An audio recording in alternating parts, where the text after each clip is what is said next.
제목은 슬기로운 광야생활이라는 제목으로 출애굽기 16장 1절에서 21절 말씀을 가지고 함께 나눠보도록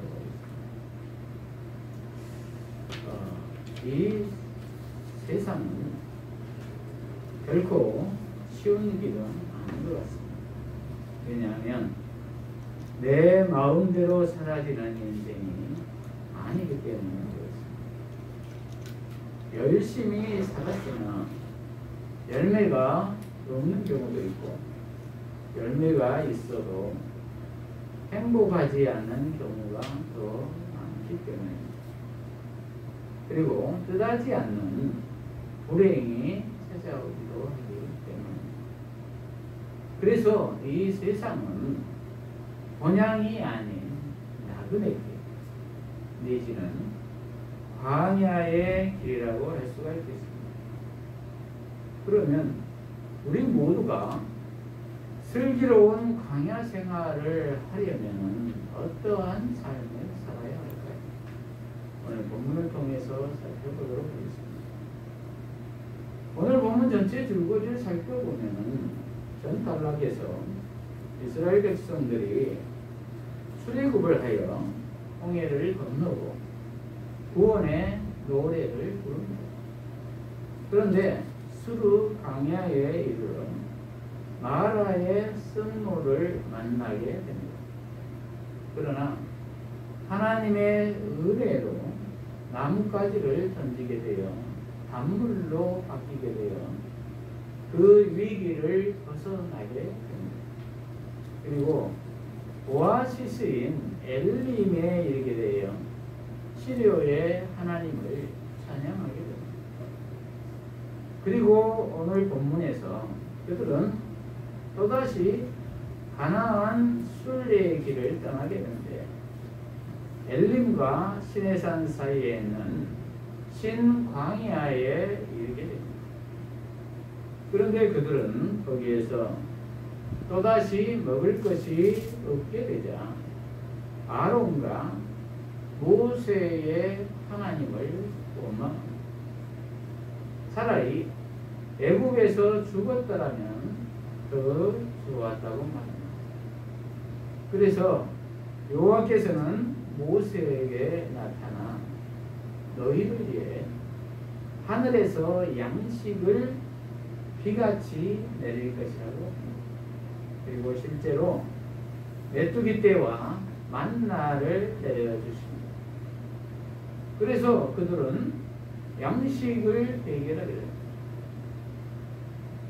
여기에서 우리 모두가 깨달아야 할 점은 첫째로 안식일을 지키자. 안식일을 거룩하게 지키자 라는 말입니다. 4절에서 5절을 보면 여호와께서 모세에게 말씀하셨다. 보아라, 내가 너희를 위해 양식을 하늘에서 비같이 내릴 것이니 백성들이 나가서 매일 그날 분량을 거두도록 하여라. 내가 이같이 하여 그들이 내 법에 따라 행하는지 그렇지 않은지 시험할 것이다. 여섯째 날에는 그들이 그 거둔 것을 준비할 것이니 날마다 거둔 것에 갑절이 될 것이다. 이렇게 기록되어 있습니다.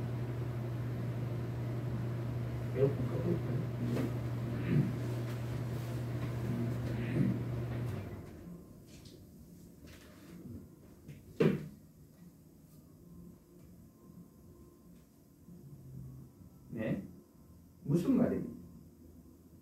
여호와께서 양식을 내려 주신다는 것입니다. 그러니 너희가 매일 그날 분량을 거두라고 합니다. 일용할 양식을 주신다는 것입니다. 책임져 주신다는 것입니다. 그리고 내가 이같이 하여 그들이 내 법에 따라 행하는지 그렇지 않은지 시험할 것이다 라고 합니다. 여기에서 내 법에 따라 행하는지 그렇지 않은지 시험한다는 말이 무슨 말입니까? 내 법이란 그 다음 구절에서 설명하고 있습니다. 여섯째 날에는 그 거둔 것을 준비할 것이라고 했습니다. 안식일 전에 세어본다는 말입니다. 무엇을 세어본다는 말입니까? 그것은 여섯째 날에는 날마다 거둔 것에 갑절이 될 것이다 라는 말입니다. 이 말은 여섯째 날에 일곱째 날 안식일에 먹을 것까지 다 채워주신다는 말입니다. 2배를 준다는 것입니다. 그러니 일곱째 날에는 일을 하지 말고 하나님만 바라보라는 것입니다. 하나님만을 예배하라는 것입니다. 그것이 하나님의 법이라는 것입니다. 그리고 그것을 지키는지 그렇지 않은지 지켜볼 것이라는 것입니다. 이 말은 하나님이 공급하시는 것으로 산다는 신앙 고백을 체크하시겠다는 것입니다. 이 말은 창세기 2장 2절에 하나님께서 천지를 창조하시고 일곱째 날에 쉬셨다는 말씀을 재차 강조하고 계신 것입니다. 하나님이 쉬셨으니 너희도 쉬라는 것입니다. 이것이 하늘나라의 법칙이라는 것입니다. 일주일 중 하루를 떼어서 하나님께 드리라는 것입니다. 즉 예배를 드리라는 것입니다. 그런데 하나님은 왜 꼭 이것을 고집하고 계실까요? 그것은 하나님을 위해서가 아니라 우리 인간들을 위해서입니다. 일주일 중 하루를 쉬어야 영육간에 건강할 수 있다는 말입니다. 즉 감당할 수 있다는 말이기도 합니다. 최상의 상태가 된다는 말입니다. 그래서 나중에 시내산에서 10계명으로 제4계명에 정식으로 안식일을 거룩하게 지키라고 기록에 남기죠. 그렇습니다. 하나님께서는 우리 모두에게도 이렇듯 평일에 일주일치 먹을 것을 다 주십니다. 그런데 우리 모두가 하나님을 믿지 못해 일곱째 날까지도 일을 해서 더 쌓아놓으려고 한다는 말입니다. 그러므로 우리 모두는 이 세상이라는 광야를 지나고 있는 시점에서 점검해야 할 줄로 믿습니다.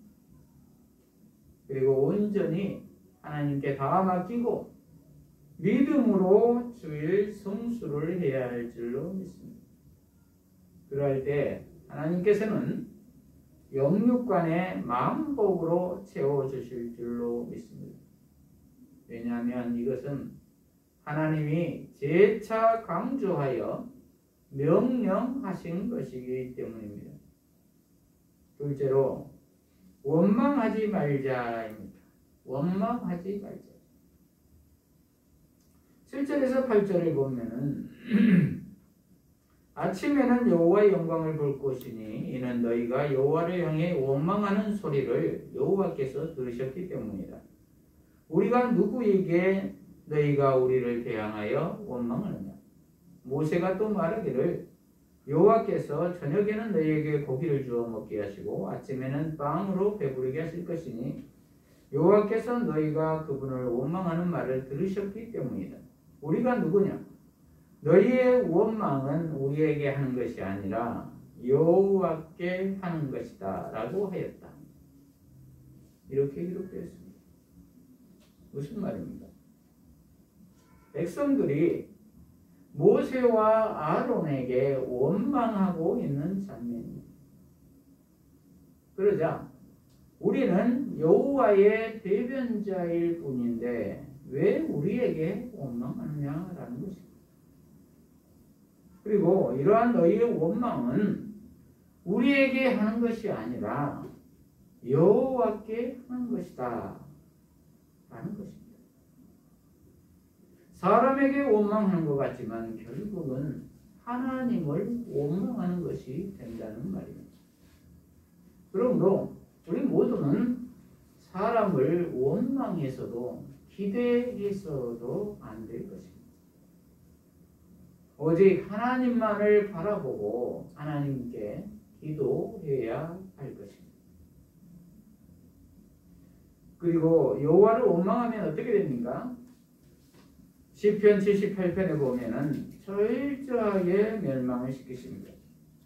59절에 보면 하나님께서 들으시고 진노하셔서 이스라엘을 아주 버리셨다. 이렇게 기록하고 있습니다. 자신이 선택한 이스라엘 백성까지도 버리시겠다는 것입니다. 그러므로 우리 모두는 하나님을 원망하지 말아야 될 줄로 믿습니다. 그리고 그들의 원망은 이런 것입니다. 2절에서 3절을 보면은 이스라엘 자손의 온 회중이 그 광야에서 모세와 아론을 원망하여 말하기를 우리가 이집트 땅에서 고기 가마 곁에 앉아 있던 때와 빵을 배불리 먹던 때에 여호와의 손에 죽었더라면 좋았을 것인데 당신들이 우리를 이 광야로 데리고 나와 이 온 회중을 굶어 죽게 합니다 하였다. 이렇게 기록하고 있습니다. 이집트 땅에 있을 때는 고기 가마 곁에 앉아 있었고 빵을 배불리 먹었다는 것입니다. 사실입니까? 그렇지 않습니다. 과장되게 뻥을 튀겼습니다. 무슨 고기 가마 곁에 있었습니까? 그들은 노력에 이끌려서 죽도록 고생하고 배가 고프고 힘에 겨워서 여호와께 부르짖었습니다. 그리고 겨우 얻은 양식으로 삶을 연명했습니다. 그런데도 지금은 그때를 그리워하고 있다는 말입니다. 차라리 그때 죽었으면 더 좋았을 것을 이렇게 푸념하고 있습니다. 대부분 우리 모두도 그때는 그렇지 않았더라도 마음의 위로라도 얻을 겸 다 그때가 더 좋았다고 말을 하기도 하지요. 그런데 과연 그때가 더 좋았을까요? 자유가 없는 너의 생활이 더 좋았을까요? 우리의 현실도 한번 돌아보죠. 하나님을 믿지 않았을 때가 더 좋았습니까? 괜히 하나님 믿어서 마음만 더 싱숭생숭해졌습니까? 더 고생이 됐습니까? 믿지 않을 때를 생각하면 참 행복이 없었지 않나요? 늘 죄책감에 사로잡혀서 살지 않았나요? 내가 먹고 살 것을 준비하다 보니 내가 수고한 것만큼만 누리고 살지 않았나요? 그 이상은 하나님의 은혜로 플러스 알파는 누리지 못했지 않나요? 그렇습니다. 우리 모두는 노예 생활에서 자유를 얻을 수가 없었습니다. 참 행복을 누릴 수도 없었습니다. 겨우 생활만 연명해 가고 있었습니다. 그럴 때 하나님께서 우리를 긍휼히 여기셔서 여기까지 오게 하신 것입니다. 그런데도 사람들은 어려워지면 꼭 남의 핑계를 댑니다. 너 때문에 이렇게 됐다. 이렇게 말한다는 것입니다. 인간의 질서입니다. 그러므로 우리 모두는 온전히 하나님만 바라보고 감사하며 나아가야 할 줄로 믿습니다.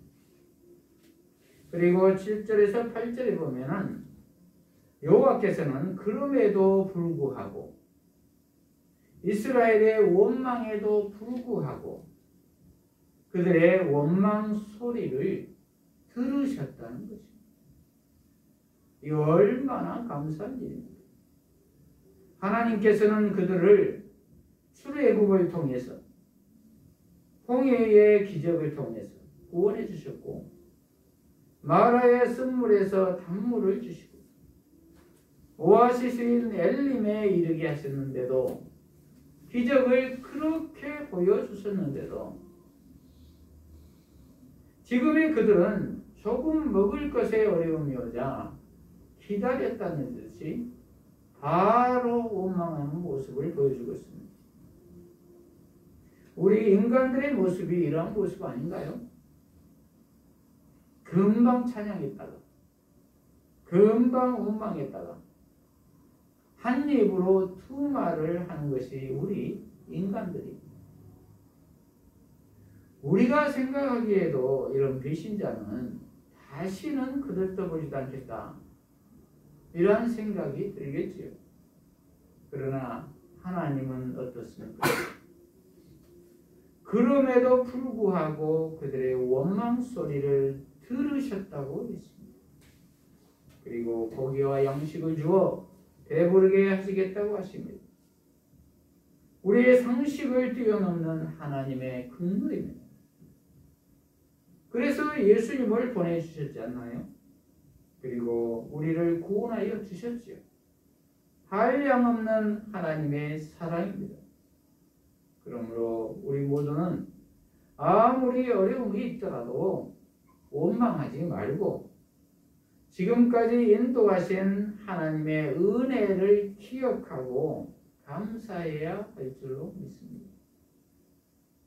셋째로 자족하자입니다. 자족하자. 11절에서 15절까지입니다. 11절부터 보면은 여호와께서 모세에게 말씀하시기를 내가 이스라엘 자손의 원망을 들었다. 너는 그들에게 너희가 해질 때에 고기를 먹고 아침에는 빵으로 배부를 것이니 내가 여호와 너희 하나님인 것을 너희가 알게 될 것이다 라고 말하여라 하셨다. 그 저녁에 메추라기가 와서 진을 덮었고 아침에는 진 주위에 이슬이 내려 있었으며 그 내린 이슬이 마른 후에 보니 광야 표면에 작고 둥글며 땅 위에 서리같이 미세한 것이 있었다. 이스라엘 자손이 보고 그것이 무엇인지 몰라 이것이 무엇이냐 하고 서로 물었다. 모세가 그들에게 말하였다. 이것은 여호와께서 너희에게 먹으라고 주신 양식이다. 이렇게 기록되어 있습니다. 무슨 말입니까? 양식으로 메추라기와 만나를 주셨다는 것입니다. 그것을 배불리 먹음으로 그들이 그들의 여호와임을 알게 될 것이라는 것입니다. 일용할 양식을 채워주심을 실제로 경험함으로써 그들의 여호와임을 알게 될 것이라는 것입니다. 그 양식은 하늘에서 떨어진 양식입니다. 사람이 만든 양식이 아닙니다. 이슬이 마른 후에 광야 표면에 작고 둥글며 땅 위에 서리같이 미세한 물질이 만나인 것입니다. 그래서 만나란 이것이 무엇이냐라는 뜻입니다. 사람이 이해할 수 없는 양식이라는 말입니다. 오병이어가 그러한 양식입니다. 오병이어란 예수님께서 떡 5덩어리와 물고기 2마리로 5,000명을 먹이신 사건입니다. 도무지 사람의 이해로는 불가능한 일입니다. 이것은 광야에서만 먹을 수 있는 양식입니다. 저와 여러분은 이러한 양식을 공급받고 있으십니까? 그러려면 우리의 마음은 항상 광야에 있어야 할 것입니다. 가난한 마음이어야 할 것입니다. 그러할 때만 우리 모두는 만나와 메추라기를 경험할 수 있습니다. 이것이 하나님께서 이스라엘 백성에게 광야를 반드시 거치도록 하게 하는 훈련의 의미입니다. 그러므로 하나님의 백성들은 인간적인 방법을 쓰지 말고 오직 하나님께서 주신 것으로만 살아야 될 줄로 믿습니다. 그리고 16절에서 21절을 보면은 여호와께서 명령하시기를 그 만나를 먹을 만큼만 사람의 수요에 따라 한 오멜씩만 거두라고 합니다. 한 오멜은 2.2리터입니다. 그러자 그들이 그렇게 하였더니 그 거둔 것이 많기도 하고 적기도 하였으나 많이 거둔 자도 남긴 것이 없고 적게 거둔 자도 부족함이 없이 각자 먹을 만큼만 거두게 되었다는 것입니다. 하나님이 하신 일. 하나님이 하신 일은 이렇게 1.1획도 오차가 없습니다. 그리고 19절에서 21절에 보면 모세가 그들에게 말하기를 아무도 그것을 아침까지 남겨두지 말라고 합니다. 그런데 그들이 모세의 말을 듣지 않고 남겨두었는데 벌레가 생기고 냄새가 나서 모세가 그들에게 몹시 화를 내었다고 합니다. 그리고 그들이 아침마다 각자 거둘 만큼만 그것을 거두었는데 해가 뜨거워지면 그것이 녹아버렸다는 것입니다. 무슨 말입니까? 자족하라는 말입니다. 내일을 염려해서 더 쌓아두어서는 안 된다는 것입니다. 벌레가 생기고 다 썩어져 냄새가 난다는 것입니다. 녹아버린다는 것입니다. 저와 여러분은 어떻습니까? 쌓아두고 싶으십니까? 일용한 양식에 족해야 될 줄로 믿습니다. 감사해야 될 줄로 믿습니다. 말씀을 마무리합니다. 저와 여러분은 지금 어디에 있으십니까? 광야입니까? 도심입니까? 광야이시기를 바랍니다. 그래서 광야의 시험을 통과하시기를 바랍니다. 그러려면 첫째로 안식일을 거룩하게 지켜야 합니다. 하나님이 쉬셨으니 자녀인 우리도 마땅히 쉬어야 할 것입니다. 그것이 하나님의 법입니다. 둘째로 원망하지 말아야 합니다. 그리고 하나님이 주신 양식으로 살아야 합니다. 그것은 육적인 것도 있지만 영적인 매일 말씀 묵상입니다. 셋째로 자족하고 감사해야 합니다. 일용할 양식에 자족해야 한다는 말입니다. 그리고 이웃과 나누며 살아야 한다는 것입니다. 이러한 우리 모두가 되어서 슬기로운 광야 생활이 되시기를 축복합니다. 기도하십시오.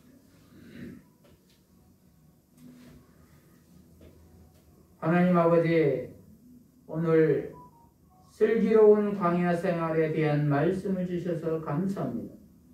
우리 모두가 아무도 도움을 줄 수 없는 이 광야 같은 세상에서 안식일을 거룩하게 지키며 원망하지 아니하고 자족하며 감사하는 삶을 살아서 슬기로운 광야 생활을 함으로 시험을 온전히 통과하여 하나님이 궁극적으로 원하시는 성숙한 우리 모두가 되게 하여 주시옵소서. 예수님 이름으로 기도합니다. 아멘.